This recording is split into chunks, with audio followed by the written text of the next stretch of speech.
Good morning, students. Today we are going to start with the second chapter, that is fundamental concepts and terminologies in economics.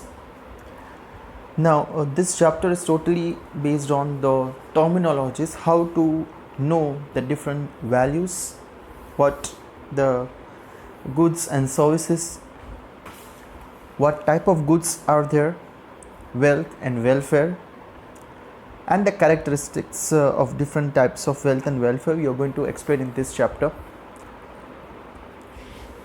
The first, that is the introduction part. Economic studies the rational behavior of human beings.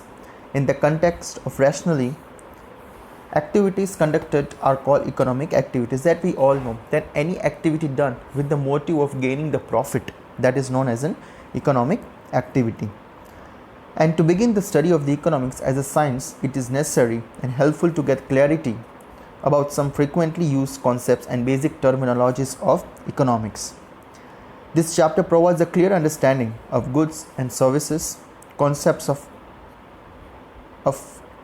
land between the price and value, and the wealth and welfare, and the trade cycles. That we are going to see in this chapter the different concepts of the wealth and welfare, the trade cycles, and the what is the main difference between the price and the value.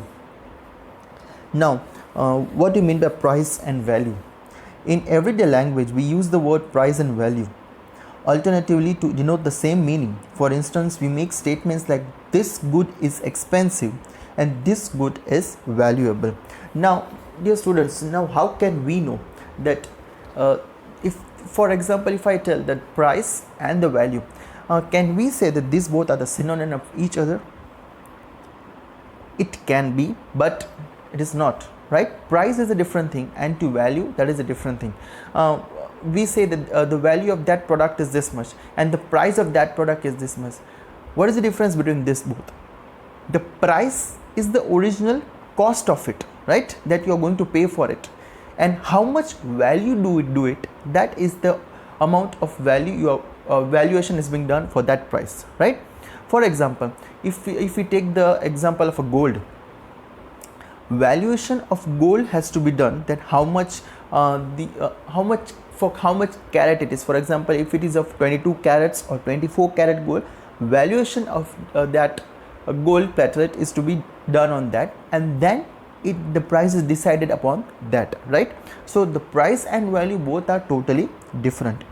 So in the concepts in economics, the concepts of price and value are different, and it is necessary to first understand the concept of value. Value can be understood from the 2 points, that is from viewpoint of use value, and from the viewpoint of exchange value. Now, if you want to clearly understand the difference between the price and value, now price can be understood as the money or amount to be paid, right? If you are paying the amount to get something for the in place of goods or any assets you are purchasing it, the price what you are going to pay for it, that is known as a price. And the value implies the utility of that worth of the commodity of service, right? So what do you mean by value? Value means you are worthing it, what you are purchasing it, that you have purchased, that is a perfect, right? Whatever you have been purchased the product, for example, you have purchased the gold, you have valued it, and then you have purchased the product, and then you have paid the price upon it. So that is known as a value. So for a commodity or service, for any individual, it becomes a very much effective that to differentiate between the price and the value, because value and price both are totally different for each other. So whatever the amount is being charged by the seller for of the particular product is known as a price, right? Whatever the amount is being charged by the seller, whatever the seller is selling the price product, that is known as a price, and how much utility you are worthing it, that is known as a value, right? Now we have the different viewpoints, that is use value and the exchange value. The first that is use value. The use value is determined by the usefulness of a commodity to a consumer for his or her various needs. For example, we all know that food, water, sunlight, these are the use value. So we value them, definitely we have to food is the basic needs, water, sunlight, these are all the basic necessities of our life. So what happens that is use value is being in context of the viewpoint, this is known as a use value because we value these things. Without this we are not supposed to pass our basic needs, right? Then the exchange value. Now what do you mean by an exchange value? When a commodity or service is exchanged for another commodity service, then the worth of one unit of this commodity is measured in terms of the amount of the other commodity which it can exchange for. Nicely given an example over here. Such worth is called an exchange value. 1 kg of wheat exchanging for 1 kg of rice. Now you just see, for 1 kg of wheat they are exchanging 1 kg of rice. Do you remember what is this system, my dear students? This is called as an barter system, right? So you are exchanging value in place of goods and goods. So basically the exchange value of 1 kg of wheat is 1 kg of rice only. What he is doing, he is giving 1 kg of kg, and in exchange he is taking 1 kg of rice. So that is the exchange value. The price has been determined, but value has been remained the same of whether it is wheat or the rice. Then comes the relationship between the use value and the exchange value. If a commodity has high use value, then it is not necessary to have an high exchange value. But if a commodity has high exchange value, then it surely has some value. Now, if a particular commodity has high use value, it is not necessary, yes, it is not necessary to have an exchange value. It is not compulsory that if a commodity is having a high use value, usage value is high, that doesn't mean that his price can be high or exchange value can be high. But if a commodity has a high exchange value, then surely it has some use value, right? Now the first example here it is giving to you, if a commodity has a high use value. Now if a commodity is having the high use, then what things are to be taken in this consideration? Exchange value, basically what happens, the gold, if we take an example of a gold, exchange value, commodity is high, basically the price are high and the value is also the worth for it. So this type of commodities, basically, so the exchange value surely come to some of the use value. Golds are, people are using the gold, people are wearing the gold and purchasing the gold, but so the value is also high, right? Then the exchange value is determined by the scarcity of the resource in relation to its needs and use. Goods are demanded if they have some use value, and if they are scarce in supply in relation to the demand of their supply is controlled by a few people, that they have a higher exchange value. For example, precious metals, diamonds, high exchange value. I told you the gold, precious metals, diamonds, these are the high exchange value. Whenever you sell this type of commodities, you are going to get a very high price for that, right? Then on the other hand, if the goods are highly useful, but have unlimited supply, they do not have exchange value or may not have a low exchange value. For example, air, sunlight are very high usefulness, basic necessities, yes, air, water, sunlight, these are all the high, but you cannot exchange them. Can you exchange air? No. Can you exchange water? In place of water, anything you can exchange? No, my dear students, right? So the thing is that if you have a high usage value but the exchange value is not high, that commodity of a product, these are the relationship between the use and value. There are certain relationship between the use and value. Some usage is high but the exchange rate is not high. Usage is more and exchange rate is also more. That comes in the category of diamonds, golds and everything, because the usage is more, the usage is also more, and exchange rate is also more. Whereas the usage is high but the exchange rate is not high, the category comes into the air, water and sunlight. Then comes so in economics, the word value is usually in context of the exchange value of a commodity with another commodity. Thus, value means, underline that, the value means the worth of one unit of a commodity in terms of unit of another commodity in exchange. Price, if a commodity is exchanged for money, then such monetary exchange is known as the price. We all know that if you are exchanging if you are buying a product in place, that monetary transaction has been taken place, that is known as a price. Price means the exchange value, that is worth of a commodity measured in terms of currency. Now we will see the goods and services, what the different types of goods and services are to be explained over here. Commodities which are physical existence are called goods. In commodities, they are meant to satisfy the need of consumption. Now, goods means which are physical existence, which we can see, yes, which we can touch, that is known as a physical existence. So commodities in economics, they are meant to satisfy everyday needs. Yes, I told you the different types of the commodities which are using day to day life. For example, we are using the soaps, shampoos, everything, that all the basic necessities what we need in our life, right, every day. Toothpaste, brush, everything, this type of commodities what we are using it, that is basically, these are the different types of goods which we are taking. Many goods are there, my dear students, all the many goods are there. That means, in short, I can tell that what are all in the physical existence, that is known as in goods. Services, commodities which are intangible or do not have physical existence are called services. In economics, they are meant to satisfy the needs of human life. Services means they don't have a physical existence. For example, if I say about the service, service of providing, now the teachers, the service of a teacher is to teach the students, is to impart the knowledge to the students. The service for insurance company, the insurance services are there, banking services are, these are all the services. They are not a physical existence. That means insurance service is there. So insurance is being insured by the people, we have already learned in OC chapter. So that type of services we are being given to us. So basically what happens, that this is not in a physical existence, so that this is known as a service, but they are helpful to satisfy the needs of a human life.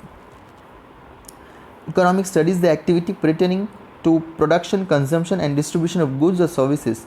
The nature of goods and services is different, though both are important in economics. Food is good commodity, but cooking is a service. Unit of goods or stock of goods can be measured cardinally. That means it's very clearly given here. Food is good, that is a commodity, what you are bringing. For example, the vegetables you are bringing it, if you just bring only the vegetables and keep at home and you are not going to cook it, then what is the meaning of you bringing the vegetables at home, right? When you are cooking it and when you are serving it, that becomes a service, and that is not being measured, right? So have you seen the difference, my dear students? The good example here is food, what you are bringing it, the vegetables you are bringing it, that is that is called as in goods, that is a physical existence that you can see, that you can touch. But what you are cooking it, for the different types of recipes what you are cooking it, that is a service, what you are doing it. You cannot touch that thing, right? That is vegetables only, that is physical existence only, but to cook that is a service. Yes, the act of cooking, that is a service. So this the differentiation between the goods and the services. However, the time spent about the providing a service can be measured. The impact of the service in satisfaction of human want is also abstract. For example, the need of knowledge and curiosity is satisfied by the service of education. However, the exact contribution of the service of education in knowledge creation abstract.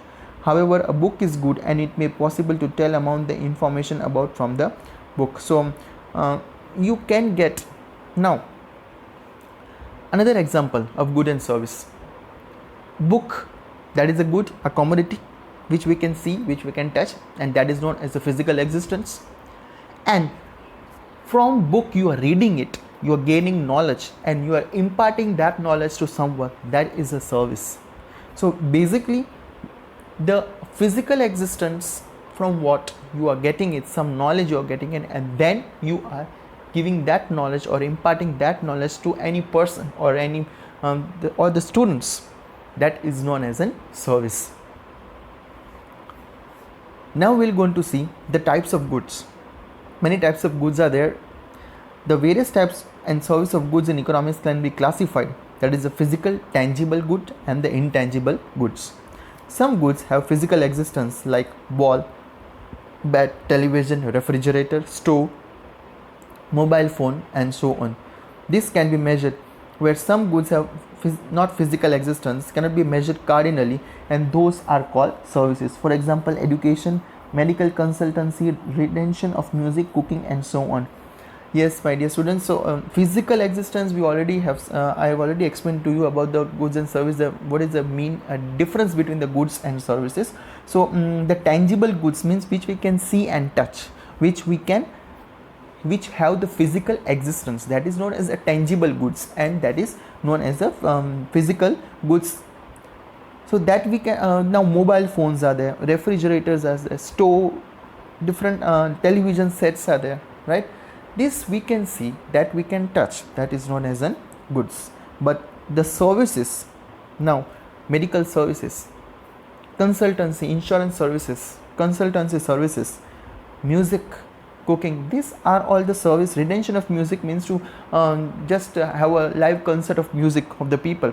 So basically for the people, for all the music concert, this type of goods, that is known as services. So this goods and services both are definitely differ from each other. The next, that is the non-economic goods and economic goods. Goods which do not command exchange value are called non-economic goods.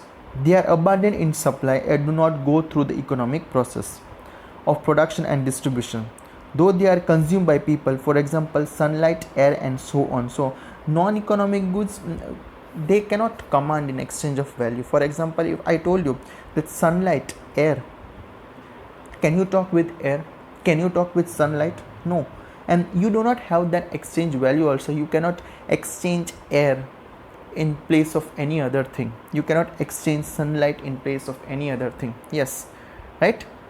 We have different seasons. We have, as per the atmospheric pressures, we have different types of atmosphere. Sunlight may be there, or sunlight it can appear, especially during the monsoon season it may not be there, but you cannot say that you have to replace it.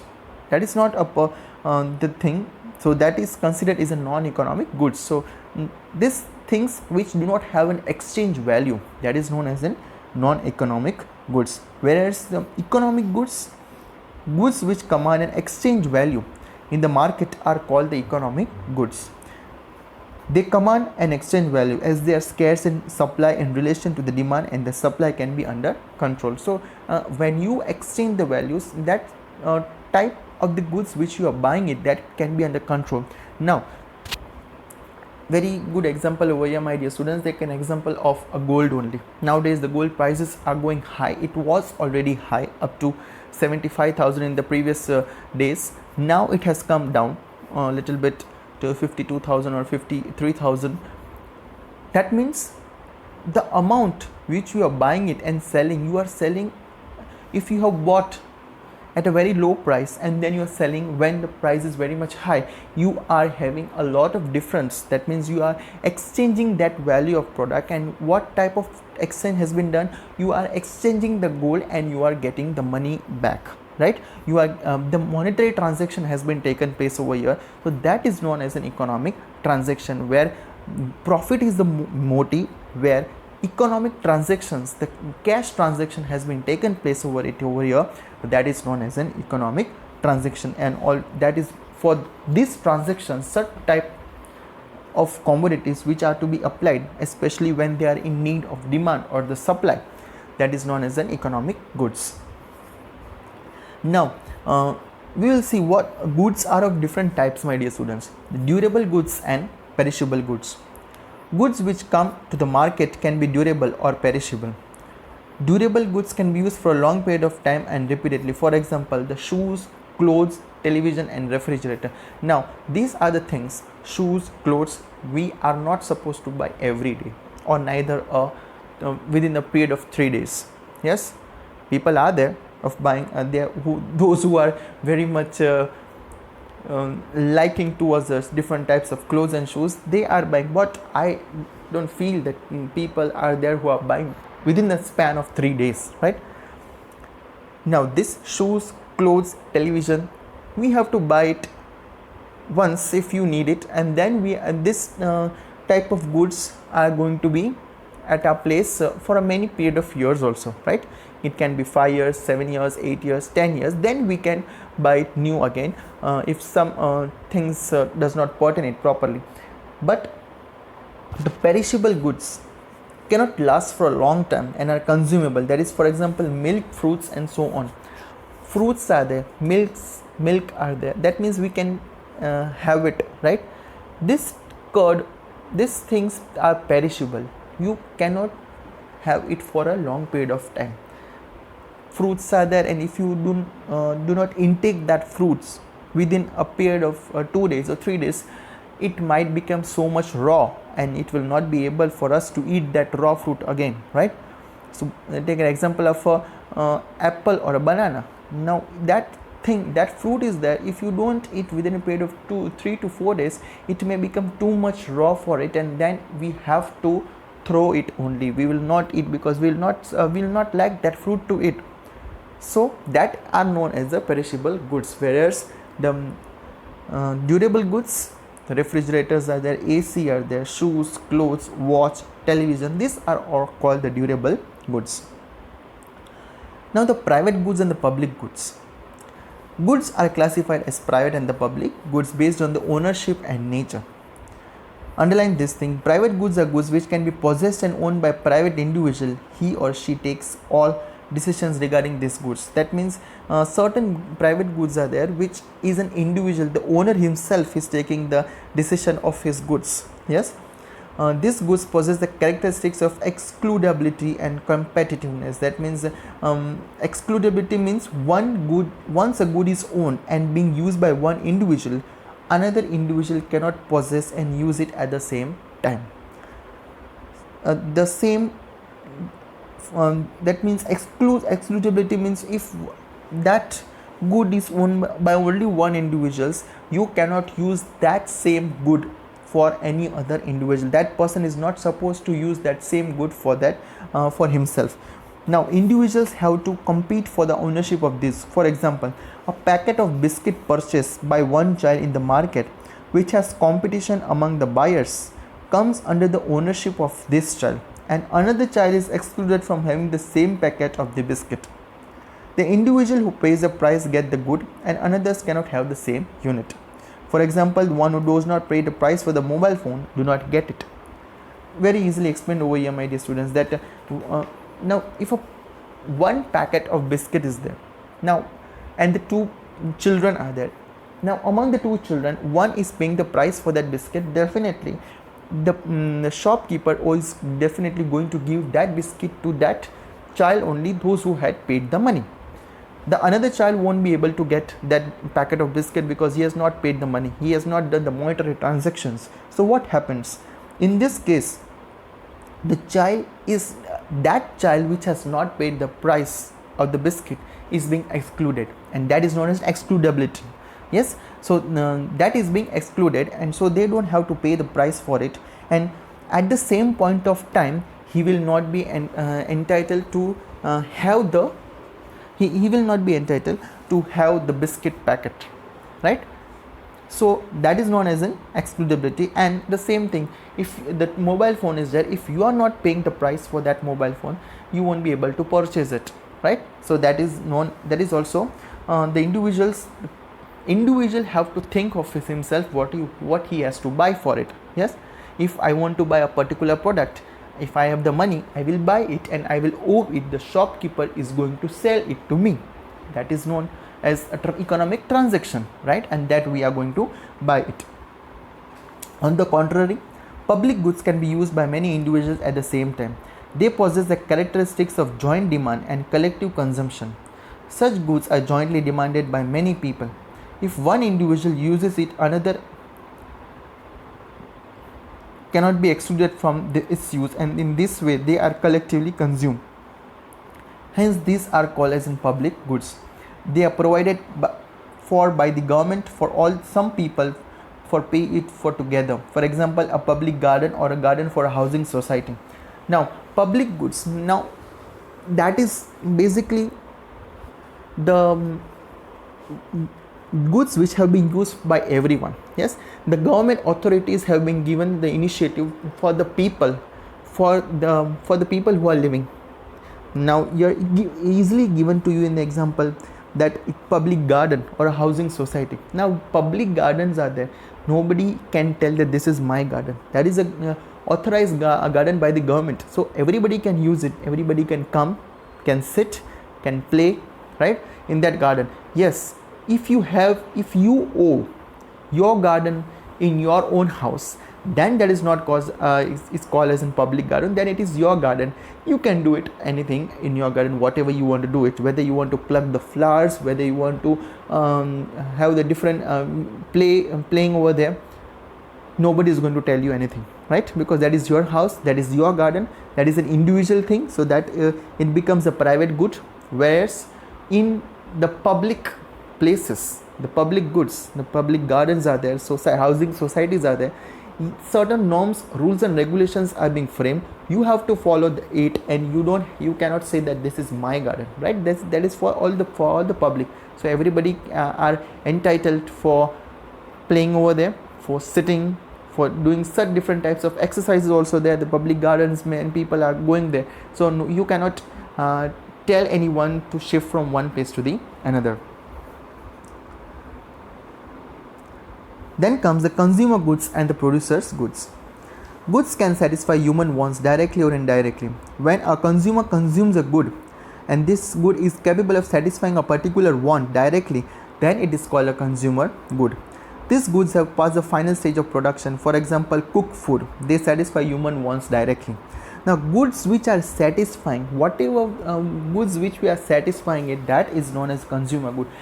Dear students, consumers are never satisfied. That, for example, if we take the example of ourselves only, a new mobile phone has been launched, you will definitely have a thing in your mind that if I would have been taken this mobile, if I would take this mobile, then what I will get the new features, I will get the updated version, right? Everybody thinks like that. So what happens, so that is an unlimited want, and after taking that, after purchasing it, you are satisfied that I have this mobile, or you are satisfied that I have bought that pair of shoes which I liked it, which I ordered it. So basically this thing is there. So whenever the goods have been passed, when the final stage of production, and when it is being introduced in the market, that good you are producing it, purchasing it, and then you are it is that goods, when you purchase it, you are satisfying your human wants. That is known as in consumers goods. And example also is given, the cooked food. Now if anybody comes and give you the vegetables, you are not going to and if you don't know to cook, what is the use of that vegetables? Yes, instead of that, you will have a second thought in your mind, I will order in Swiggy or order anywhere from the outside. Nobody is, I don't know to cook, and definitely nobody is going there for us to cook also. I will order it from outside. Yes, but on the contrary, my dear students, this thing is that cooked food, that is a consumer good. After, because everything is being produced, and then the vegetables are being given a different taste, a different recipe, different spices are being added to it to have a flavor, and then you are enjoying that food. That is a cooked food, that is known as an consumers, that is a consumers wants are being satisfied. And when the good is used at the intermediate stage of production of a final good, when it is purchased by a producer to produce a final good, when it is not directly consumed by the consumers, but this good helps in the production of the final good, then such a good is known as the producer's good. For example, cotton used to make cloth, machine used in factories to promote garments, a tractor which facilitates in production fruit grains, utensil used to cook food. They satisfy human wants to the final good and not directly. Now, these goods are there that finally they can help you to produce such good. Now, if you don't have a vessel to cook the food, where you're going to cook the food? Yes, that is the main question, my dear students. The producer's good, that is this is the definition of the producer's good, that if you are in the final stage of producing the goods of your satisfying human want, but if you are not, you cannot produce it, then what is the use? If you don't have a vessel, now if you don't have a cotton, to make a cloth, is there any can we wear the clothes? No. Basically what happens, if you don't have the cotton, then that main production of that only is not there, then that is useless of getting the cloth to it, right? So machines in the factories to produce garments, machines are not there. Yes, previously the handmade garments were there, they are still there, but nowadays the big medium size and small scale industries have been developed a lot, so machines are introduced in the market, and so without the machines, the garment, if they are not produced, then what is the use of producing the garments? Because you cannot have this different type of shapes and design and color, because what machines can do it, we cannot do it from our hands. Then they satisfy the human wants to the final good and not directly. So these are the things which we can satisfy the human want, but directly you cannot satisfy it, right? How you have satisfied it directly in the consumer's good. Directly, if you have the money, you can directly go to the shopkeeper, you purchase the mobile, and your human want is satisfied. That is known as a consumer good. But here in the producer's good, what happens if you are at the last stage, the final stage, but you cannot do it, but you cannot satisfy that human want? That is the basic thing. Everything you like the mobile and you like all the features and definitely, but you don't have the money, then what is the use? Yes, so this is the only question comes in a mind, and that is only the difference between the consumer's goods and the producer's goods, right? Wealth and welfare we are going to decide in the next topic over there.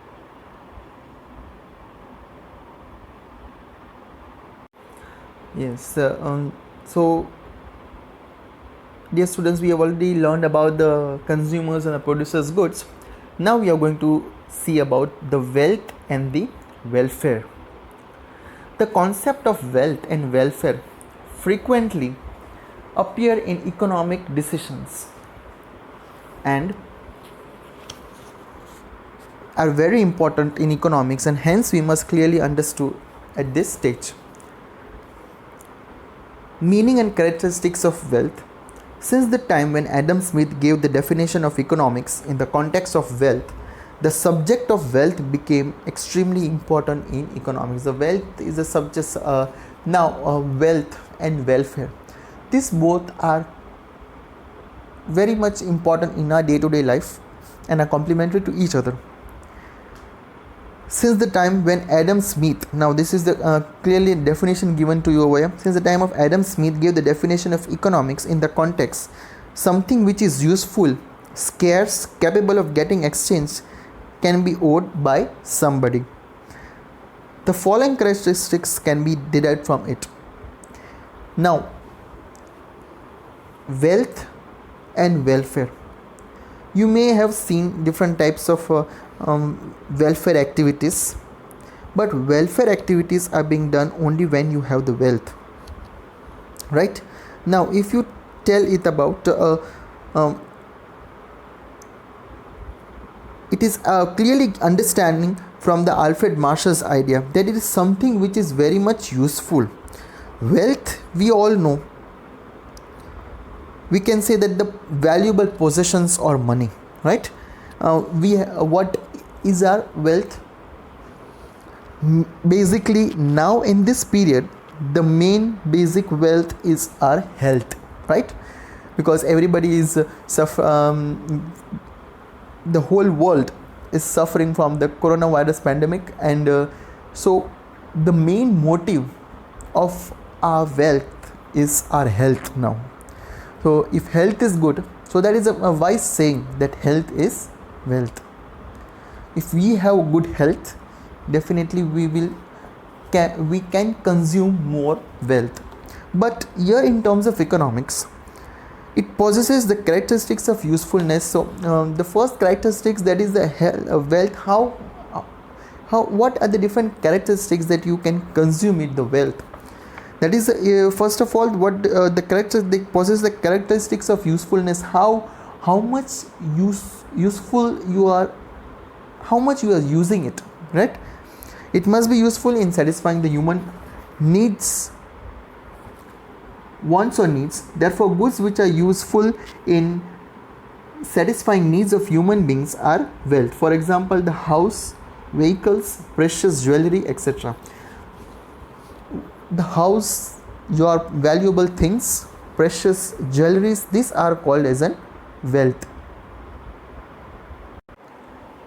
So the precious jewelry, vehicles, these are our precious wealth. Yes, the wealth which you have accumulated by your hard work, that is basically known as wealth. It should be scarce. Those commodities which are scarce in supply in relation to the demand and possess exchange value besides useful are called wealth. Goods which are useful but are not scarce and do not have an exchange value, like sunlight and air, are not called wealth in economics. They are not called wealth in economics because I told you, when the sunlight and air, they don't have the exchange value. And in terms of economics, if this type of goods or wealth, if they don't have the exchange value, that means monetary transactions, or if neither any profit has been achieved from it, then it cannot be called as in wealth. The same year also, the exchange value is not there. So which are not useful for the exchange value, these are not called as in wealth. As for economics, it should have physical or intellectual existence. Wealth should have existence which can be exchanged. Now I told you that wealth, whatever the wealth is there, that should have been the physical existence, and that vehicles are there. If you have purchased a brand new car before 5 to 10 years, and now the latest car, it has been launched in the market, and if you are planning to buy that car, that is your wealth, right? If you are planning to buy a house which earlier you bought before 10 to 15 years, and now you have that amount of capacity to buy a new house, that is, and when you are purchasing that new house, that is your own wealth.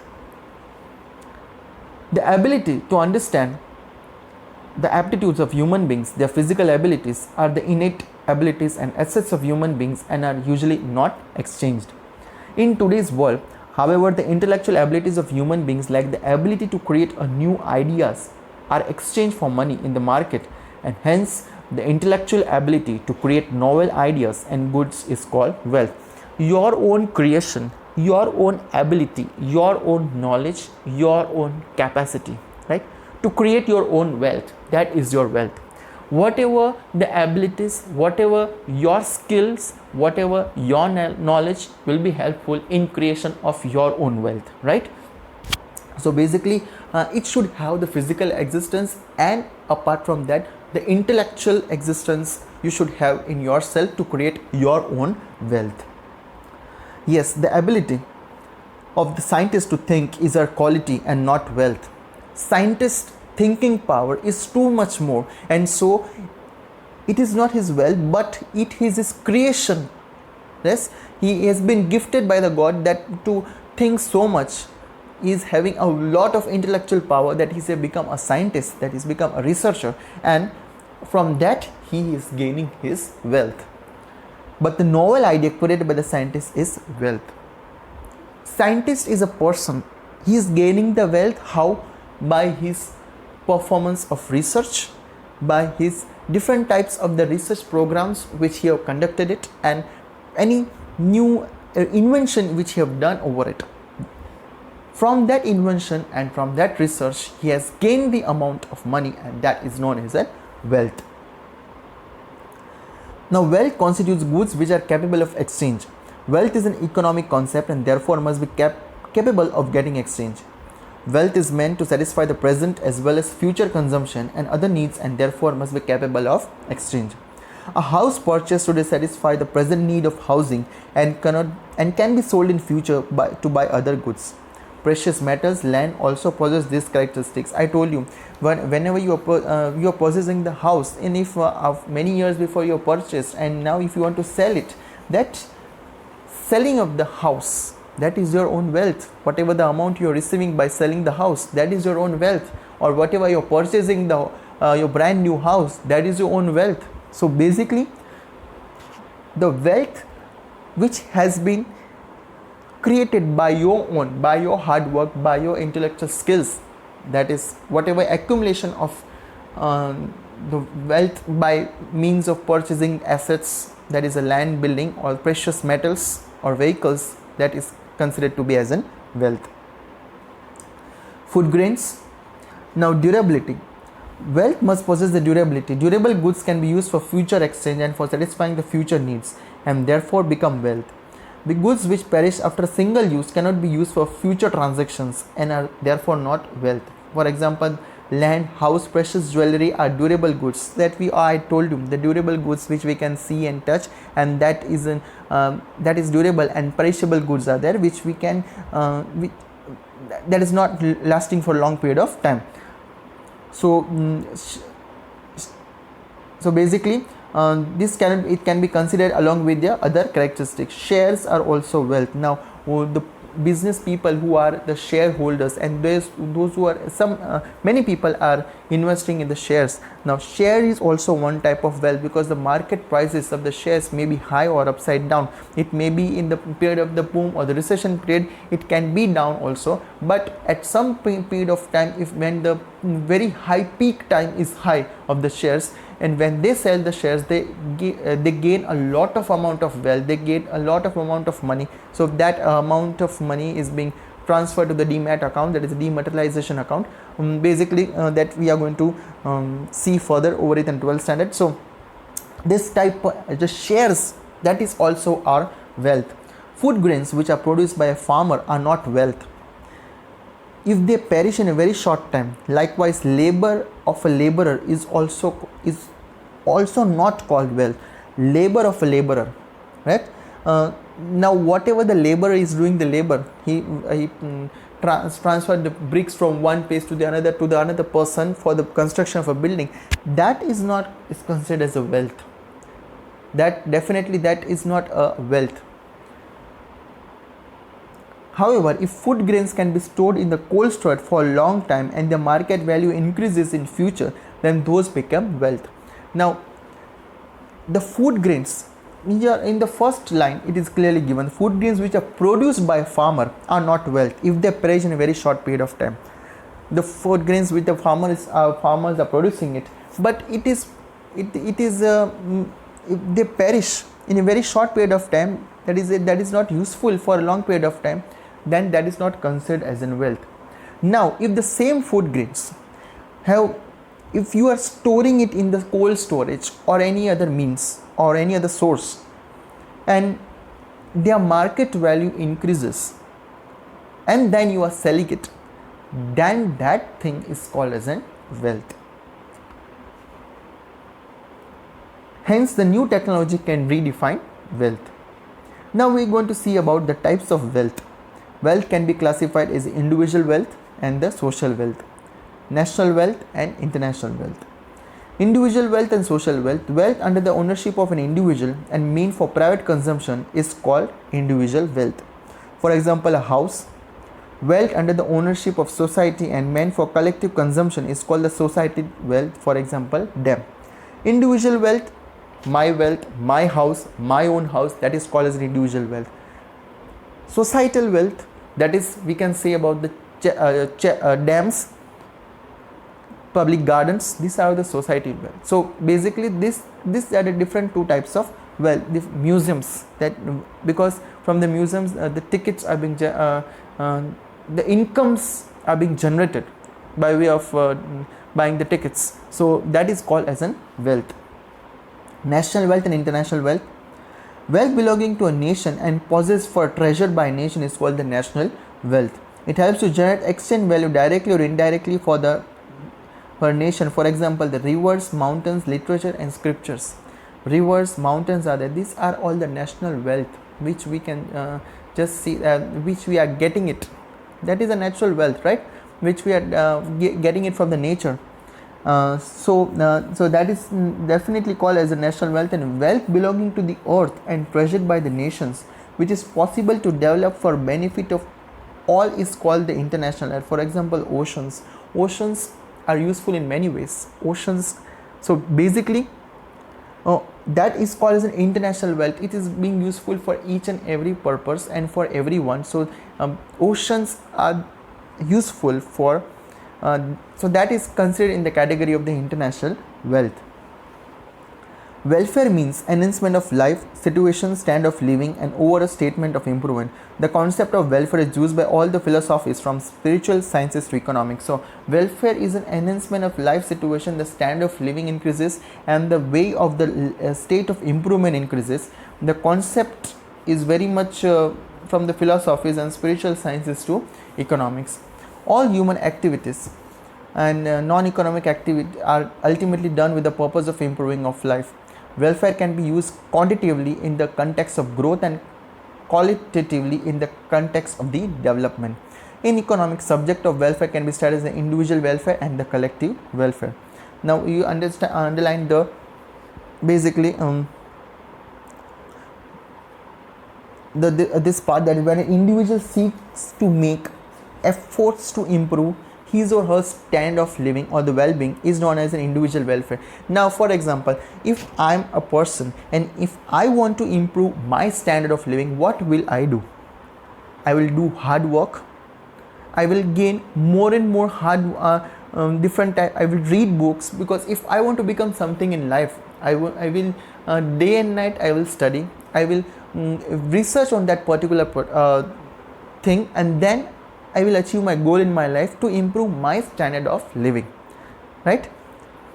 That is known as an individual welfare. And when the nations and government to seek to improve wealth, the development, it becomes a subject of the collective welfare. Now when a nation is improving, if a nation wants to improve the economic growth, if a nation wants to increase the good employment opportunities by giving the good employment opportunities, by slowing down the rate of corruptions and all these things, that is useful in collective welfare, right? So these things, that is the governments are seeking for the upliftment of the nation, that is known as in collective welfare. The relationship between the wealth and welfare, that is generally when the wealth increases, welfare increases, as more wealth means higher capacity to generate monetary value, greater power to exchange goods or purchasing power for the owner, and hence greater well-being. This is largely true in case of individuals. So wealth and welfare, if wealth is increasing, definitely the welfare is going to increase only. So these two things are being complementary to each other, and they are they have the greater capacity of exchanging the goods, and hence the purchasing power also are very much high. But when the wealth of a nation increases in the form of national income, the welfare of the people will increase only if the national income is equitable distributed among all the sections of the society and among all the sectors. Now when the if we take an example of a wealth of a nation, now if that increases in the form of national income, if the national income increases, definitely the welfare will increase, but only it will affect whenever that welfare, the amount of that welfare is being distributed equally among all the different sections of the society. Then only it can be considered as a welfare, right? And the welfare of the nation. Besides, a nation's welfare depends on social and cultural formation, hence there is not always a direct relation between the wealth and welfare in the society. When it happens, because if a amount is being given for that particular thing to use it, now for if a grant is being given for a particular city, that wealth is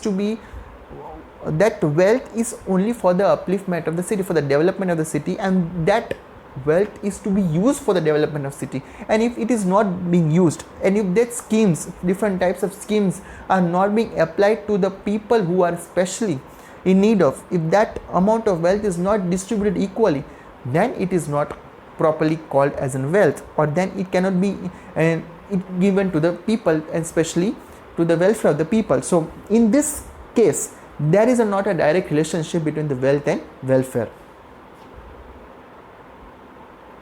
We're going to see in the next, that is the factors of production that we already learned in stand 10th, land, labor, capital and entrepreneur. These are the different factors of production which you are going to see it. Okay, my dear students, we are back with the factors of production.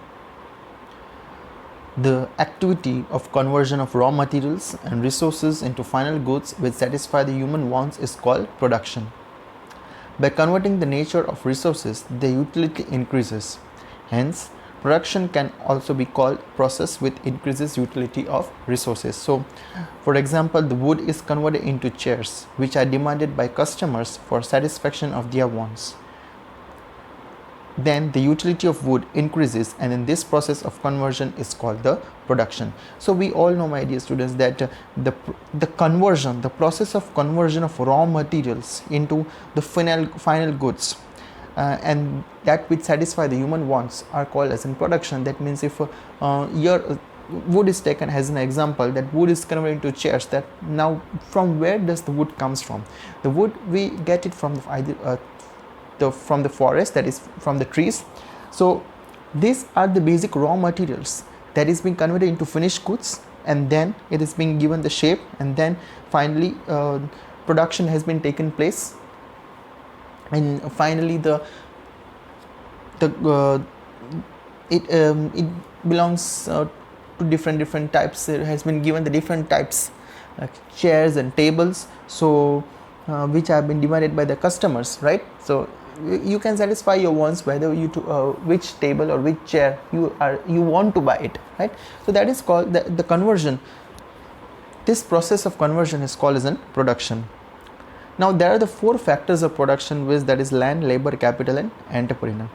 All these factors are equally important in the process of production. In a system of just distribution of income, the total income generated from the various activities is distributed to each factor of production as per their productivity or the contribution in generating that income. According to the Alfred Marshall, there are two basic categories of factors of production, that is nature and human beings. The first, that is land. In a general understanding, land may mean the surface of earth livable for mankind. However, in economics, the concept of land is more inclusive. According to Marshall, all natural assets which help in production or economic activities constitute a land. So according to Alfred Marshall, all the natural assets which have been helpful in the production, for example, the mineral resources are there, the fertility, water resources are there, the different parts of the land are there which have been useful in our day-to-day life, that is called as in land, as per Alfred Marshall, what he gives an explanation to us towards economics. That is the climate of particular part of earth, water resources, fertility, mineral resources, all these constitute a land. Here it is given the different characteristics of a land. This land is a gift of nature and it's not man-made. That we all know, that land is a gift of nature. The God has given a perfect land for us to live it, a beautiful land to live it. So that is it's not a man-made, it's a nature's gift.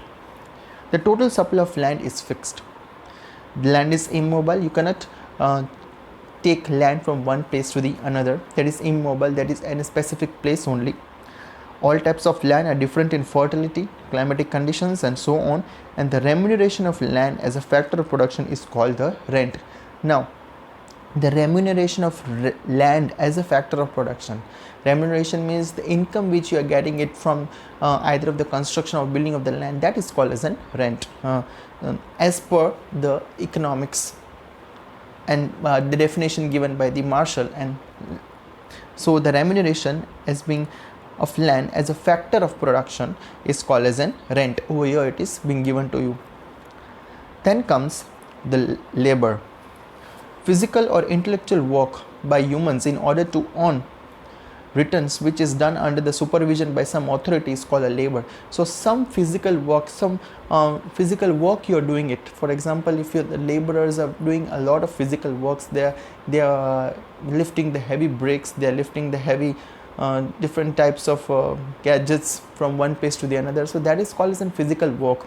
And that work, if they are, why they are doing it? Because they want to earn something, right? The laborers are doing the work because they want to earn it, and from the daily routine, they as per every day, whatever the work they are being doing it, they are doing it very much hard work. That is suggests that they are doing it very much hard work. So the physical or the intellectual work by the humans, which is done under the supervision of some authority. Now a supervisor is there to supervise whether they are doing the work properly or not, and that type of work is known as a labor. Now the characteristics of labor. The characteristics of labor are here. That is, a labor cannot be separated from the laborer. Laborer only is entitled to do it, the labors, right? Yeah, we all definitely sometimes we one or the other means we are doing it. Sometimes we also do the labor. We, in a general sense, we tell that what labor work you are doing it, right? What labor in this smart work world, you have to do it a little bit of smart work, not a labor work, right? So that is the basic thing. But so why we are telling it like that way? Because laborers work is the toughest work, right? To do it in toughest work, it is not easy. So the labor cannot be separate from the laborer. So if the laborers are doing the labor, he is entitled to pay the wages. Labor cannot be stored in a way that is effort done by laborer is perishable. That his efforts, I told you, is perishable. If he is doing the work, he is supposed to get the remuneration. He is supposed to get the wages as per his work. The mobility of labor is influenced by social and economic reasons. The efficiency of every labor is different, which means the capacity of every labor to perform labor is different. That we all know. That if all the 5 fingers are not same, my dear students, then the people living in the country of India, that is among the 130 crore population of living in the India, they are definitely not same, right? And all the efficient laborers, some laborers are efficient, some may not be efficient, so all are not same. Their capacity is not same. If one laborer is doing 5 to 6 hours, it is not probably that all the laborers working in a factory may be doing it 5 to 6 hours. They may be doing more than 5 to 6 hours. Some of the laborers may be doing 10 hours, or some of the laborers may be doing either less than the 5 to 6 hours. So that depends upon their capacity, how they are working for it. Then the supply of labor depends upon population. And the remuneration for labor is called the wages. I told you that the remuneration, what we are going to pay, that is called as an wages. So employees are entitled to get salary, and laborers are entitled to get wages, right? Then comes capital. In modern times, capital is considered to be the highly important factor of production. All man-made goods which help in production constitute capital. Capital is such a thing that what the amount you are going to bring in the business. If you want to start a business, some funds are required to start a business, right? For example, if you are bringing cash into the business, you can start easily the cash. If you are bringing cash into that, suggests that you have brought the capital into the business. Why? Because if you want to start a business, you need to bring some capital. Then only you can slowly start, and then you can achieve a certain amount of profit. So it is different from the land and labor. It is produce for the factor of production. In other words, it is a man-made factor of production. For example, a tractor is a produce factor of production which further helps in the production of the agricultural goods. There is a difference between the capital and wealth. Though several times goods are factors of production as well as wealth, it is not so always. A good may be capital good as it helps in production, but it may not possess all the characteristics of wealth. Or another good may be wealth but not a factor of production. So the capital, so these are the things, the characteristics of the capital are given to you over here. That is, a capital is a man-made factor of production The first thing, that it is a man-made factor of production. Why? Because you are working hard, you are earning it, the wealth is being gained, and one or the other thing, if you are investing into the another business or any other firm, that capital is being invested by you, right? So that is known as a capital. So that is a man-made thing. It is most mobile for all the factors of production. Capital is mobility. It's land is immobile, but capital is mobile. So capital is capital. We can transfer the capital from one place to the another. Capital means in the form of cash or assets. Land building we cannot transfer it, right? Then the increasing demand for capital in present times owing to increasing capital intensive methods of production has resulted in increasing scarcity of this factor. The remuneration of capital is called the interest. Now the remuneration of capital is called the interest. The remuneration of labor is called the wages, and the remuneration of land is called the rent. So we can just see that all are different, having all are having the different aspects as per the but all are same. The cash only is being paid, right?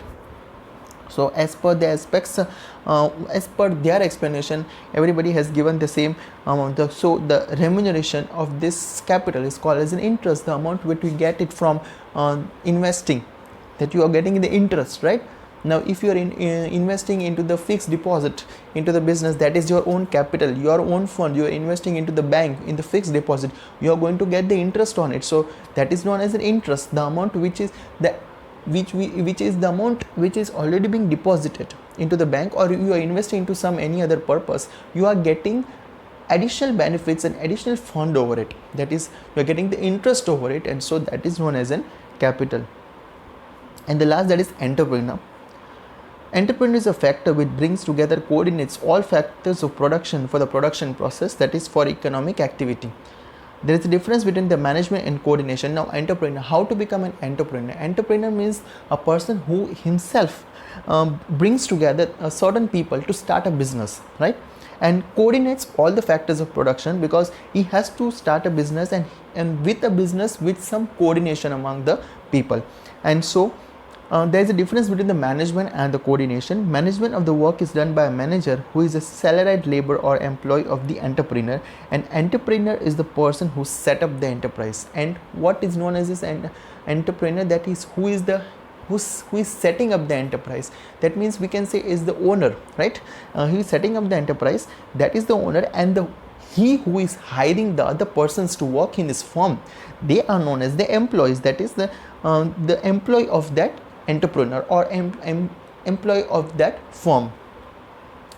Entrepreneur is a risk taker who takes the risk of setting up an activity. Yes, my dear students, that if an entrepreneur or an owner who is taking the risk, there are chances of taking the risk, and if you take a risk in the business, then only it will be possible for him to achieve a profit. If you don't take a risk, then I don't think so that none of the business person or the businessman are supposed to be stable at that place, because risk is there in the business, because profit and loss are there in the business, so as well as the risk are there in the business. So risk, if you take risk, you can either achieve a profit or a loss, right?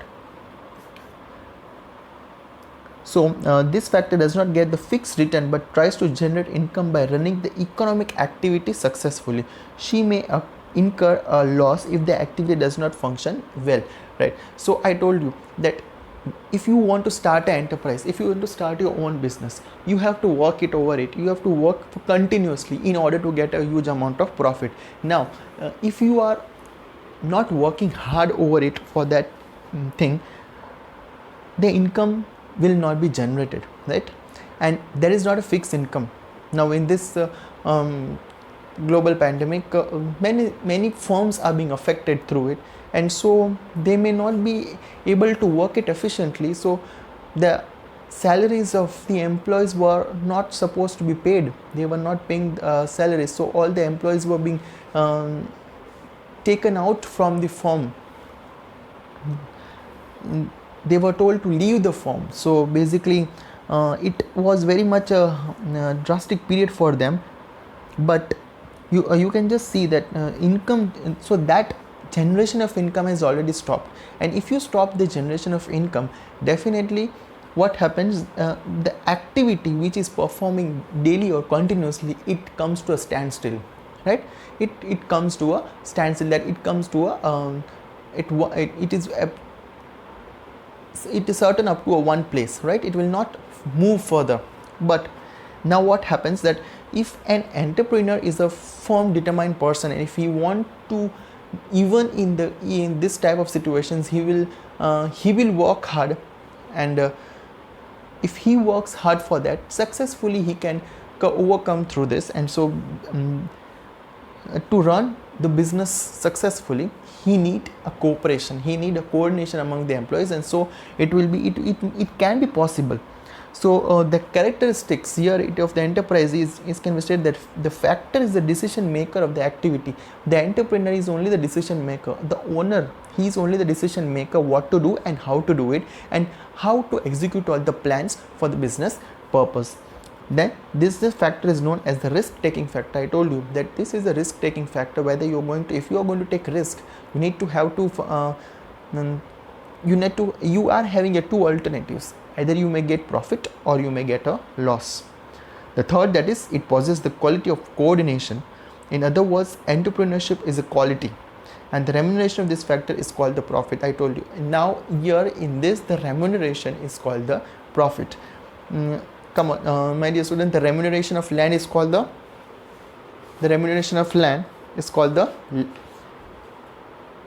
rent. Yes, it is called a rent. Then the remuneration of labor is called the wages. Remuneration of capital is called the interest, and finally the remuneration of entrepreneur is called the profit. So you just see that cash has been received, but in all different forms and all different names. So what profit or wages or salary or interest or rent which is being received, that is an income, right? So these are the four factors of the production. Now we're going to see the trade cycles, how in trade activity, how this cycle performs, and how the changes may occur when you are doing a business. Economic activity go through phases of dynamic changes, like human life goes through the changes, such as changes are basically of four types. The first, that is irregular changes, seasonal changes, long run regular trend, long run dynamic changes which are cyclical in nature. The first, that is irregular changes. These are accidental changes which occur in an economic activity. For example, floods, famines, storms, fire, and so on. Such accidents impact an economic activity in the short run and sometimes in the long run. So, my dear students, irregular changes, if a business unit is performing it very smoothly, and suddenly there are some irregular changes, that if the suddenly famines or floods or storms may occur, or fire has occurred, so at this time such changes can be done, right? Such changes are there because whatever was working smoothly, it will come to a standstill due to this certain changes, irregular changes may be there. So this such activity which is being performed, yes, it impacts on the human life and also on the business. So there the changes may generally occur in the impact in the sectors on sub-regions only, and for example the agriculture sector only in the industrial sector.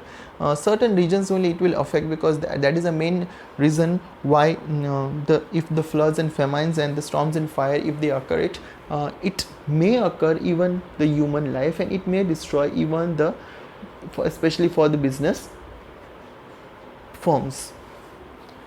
Then comes the seasonal changes. These changes regularly occur in the economic activities with changing seasons. For example, the demand of certain goods changes by seasons, and according production and employment may change. Seasonal changes. Now, we cannot expect a mango fruit in the season of winter, right? We cannot expect a mango fruit in the season of winter. So basically that is the best example, that seasonal, if you are having a seasonal business, Now if you are running a seasonal business, if you are running a fruit business, the season, according to the seasons, you are going to sell the fruits.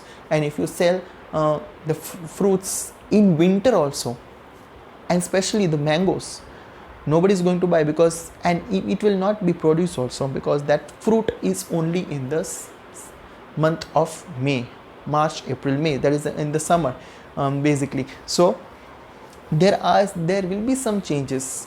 Now if a person is running the seasonal business, he is not, if now this rainy season is there, so basically he will adopt to the new change of business, that is he will sell all the raincoats and umbrellas different for achieving the profit. Now he won't be selling the raincoats or umbrellas in the month of December or January, because that is a winter season, right? And nobody is going to wear the raincoats in the winter season. So at that period of time, he will sell the different types of sweaters and scarves and the whole thermoware, everything which is being covered, especially for the winter, during the winter season. So these are all the seasonal changes, and so that seasonal changes may occur in the business. Then the long run regular changes. Some changes occur in a given direction in the form of a trend.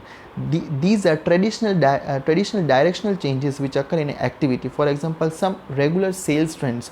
Now long run, some changes occur in a given direction. These are the directional changes, means in for many time that sale is there. For example, some sales trends, some of the other some business are having that strategies of achieving keeping the sale for many periods. So but usually that is the discount offer, that much is not there, but then also at a little bit of lower price they are going to sell. So there is a long run like regular changes, there is the cyclical changes, dynamic fluctuation arising in an economy over its long growth, leading to the rise in the growth of economic activities, and fall downward swing are called the trade cycles. The rise and the fall in economic activity is called cyclical in nature. So in the business there are the upward swing, that is the economic activities can be run for a long period of time. It can go the upward also, the business may come downward also, depending upon the trends and seasonal changes. Such changes occur in economic activities and growth process of economies also goes to these changes, and the study of these dynamic changes are called the trade cycle. So the study of these things, they are called as in trade cycles. Now we are going to see about it, that how the trade cycle works. According to the Hubler, trade cycle is an interval. You need to learn this because this is an important question. The trade cycle is an interval that embraces alternating periods of prosperity, good time, and depression, bad time. According to Hartree, trade cycles are continuous phase of good and bad changes occurring in economics. So trade cycles are definitely there are continuous phase for their good and bad changes they are occurring in the economy, and they are supportive also, but at the same point of time there are the different phases of the business which we are going to face it in the business.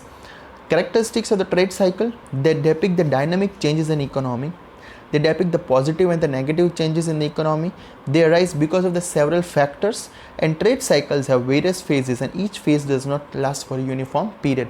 Yes, so now the trade cycle, now you can just see economy has been affected by this global pandemic coronavirus. So each and every there is recession, right? Depression also is there, because you can just see the economy has fallen down and many people are suffering from this.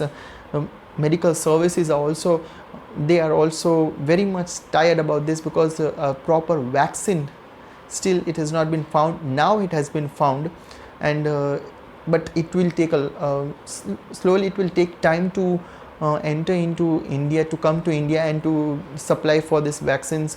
So you can just see that how much we are suffering, and that affects all the business people also, and it has affected mostly all the business people who are there, that has been affected by this global pandemic. So there are recessions in the business, so it will not last for a long period of time. now this vaccine is found and everything will be okay and it will be treated properly, it definitely one day it is going to go, and again the life will come to a normal thing, right? Again we are going to start with the normal life, again we will be meeting in the schools, again we'll be having classes. So that period will not be for a long period of time, right? But we have to face this period, right? We have to face this period. So at the same point of time, the business also has to face some period over it, maybe the boom or recession or the recovery or the depression, right?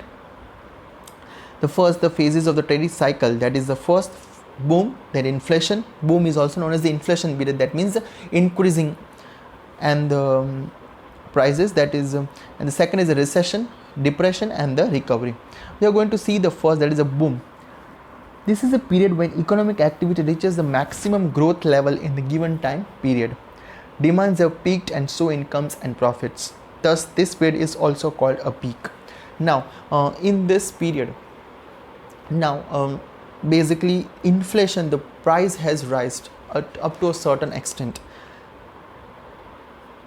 In this period, the boom we can call refers to the period of increase of commercial activity either with the business, market or industry. For an individual company, now if I take the example of an individual company, boom means a rapid and a significant sales growth, right? Boom is in significant or the rapid growth in them, so that there is a huge amount of profit accumulated by them. The example here it is, if in the economy, if this year the economy is a little bit of slump down, but the gold prices are definitely rising, right? The gold prices are rising, and up to a certain extent they are saying that by this Diwali the gold prices are going to be by 70 or 75,000 above. That means that period will be a boom period, the inflation period. Those who have this period is known as a boom period, right? Peak period, we can call it as a peak period. So basically this period is known as so demand is more because the seasons are there, and definitely the customers are going to purchase that particular product. So that is known as now if you see the in the month of summers, we are going to buy the air conditioners. The prices, they can keep high, the prices, right? In the month of summer or the May vacation or the Diwali vacation, the prices of the tours and travels and tourism are also very much high. So only we are booking in advance to have a little bit of low cost, because at the same point of time, if we are going to, if you want to go in Diwali vacation, you will not need to book the tickets 2 or 3 days later before. If you book the tickets 2 or 3 days before, definitely it will be more costlier than what you have purchased it before 3 to 4 months earlier, right? So that it makes a difference. And the boom period, that is a very much peak period, that is known as. The second, that is recession. This period flows the period of boom, when economic activity peaks in a given period and investments and employment have reached the highest possible levels. A slowdown occurs. Demand slows down, investment and employment follow. Yes, so the recession is a period of boom when economic activity peaks in a given period and have reached, when economic activity, because in the boom period they have already reached all the goals, they already reached and achieved all the objectives of the business, and certain fall down, right? That is known as slowdown occurs, a little bit of slowdown, that is known as a recession period. That means that nowadays the prices are not high, it is become stable, neither high or neither low. Depression. The slowdown in the recession phase continues to cause depression when all activities reach a minimum level. Under those circumstances, the confidence of the buyers, producers and investors in the economy is at its lowest. In the phase of recession, consumers start expecting further fall in the price and reduce demand in the expectation of the further price fall. With the fall in demand, production falls and employment falls, causing further reduction in the demand. Thus, a depression is caused. So we all know that if recession means at a stagnant period, that neither the prices are high nor it is low. But after that, when the depression period starts, definitely the prices are going to go down, and in that period neither the buyers are there and buyers are there to buy a particular product. So definitely it is going to affect to the basically the confidence of the buyers and producers in the economy are at lowest. The buyers are also not there and the sellers are there, but they are losing their confidence because the level of economic activity is going down and the prices are reduced as per the expectation. So the fall in demand, and it also affects the fall in the employment, because if for example, if in a firm the laborers are working there and we are being paid, we are paying the wages to them, right? We are paying the wages to the laborers of the firm, but now the entrepreneur is only not having that much capacity to pay to the laborers the wages. Then how can we produce some income? How we are going to generate that income, right? So in order to generate some income, we are going to we will just shift towards another thing, that among the 5 laborers we are going to tell the 3 or 4 laborers to just leave the firm, because we are not able to pay you, we are not able to pay so certain recession comes or depression period comes because they are not having enough funds even to pay your wages. So they will just make a request for some of the laborers to leave the firm. So that period, basically it is known as a depression period, and so the depression is being caused. Recovery: when depression lasts for some time, the suppressed demand starts emerging. Government may try to boost investment and employment, and certain times technological changes happen in the long run. This leads to a recovery of demand, employment and investments. Yes, so we all know that after a depression period, yes, as we are also suffering from the depression period in this global pandemic period, after a depression, that means after everything is going to be normal, it is going to recover slowly. As the times passed, it will go slowly and slowly it will recover, and definitely we are going to achieve the same phase which we were having it. Same again normal life we are going to live it. So when the depression lasts for some time, the suppressed demand start emerging, and the government may try to boost investments and employment, and certain technological changes happen in the long run, and this may recovery of demand, employment and investment. So after that, a recovery period is going to start. So again we are going to recover it, again we are going to generate income, again you are going to generate the employment, and again certain investments are going to be generated, so in order to achieve a certain level of economic profit for the business. This type of cycle occurs in all the economies and all the economic activities in the long run. However, in the market-oriented economies, this occurs more openly, while they may be suppressed by the state in the state-controlled economics. So this was just the phases of the trade cycle of the business, what phases, how business are facing the phases of the cycle. I hope, my dear students, that you understood it very nicely. Thank you and have a very wonderful day.